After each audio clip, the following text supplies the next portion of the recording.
पवारांचं पदग्रहण आणि आज पहिल्याच दिवशी आपण निवेदन दिलेलं आहे. प्रथमतः तर मी आपल्या नवीन महापौर सौ दीपमाला काळेताईंना मी त्यांना आधी अभिनंदन करते की त्यांनी आज त्यांचं पदग्रहण केलं. त्याबद्दल मी त्यांचं मनपूर्वक अभिनंदन करते ताईंचं.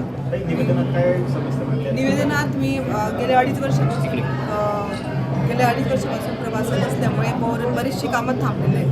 मी माझा प्रभाग क्रमांक 13 इथल्या गटारींच्या समस्या अजून आहेत, रस्ते बरेचसे बाकी आहेत, काही ठिकाणी घंटागाड्यांची कमतरता आहे, साफसफाईच्या कर्मचाऱ्यांची कमतरता आहे.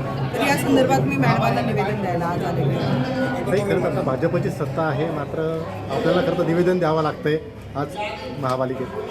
मी म्हटली ना, आज अडीच वर्षापासून प्रवासक असल्यामुळे कामं थांबलेले आहेत. आता सत्ता आहे व आम्ही त्यांच्याशी ॲप्रोच होण्याचा हा एक माझा मार्ग मी निवडला की मी याद्वारे त्यांना निवेदन देऊन त्यांना मी माझ्या प्रभागातल्या समस्या काय काय ते त्यांना ठळकपणे कळेल म्हणून मी ते निवेदन दिलेलं आहे.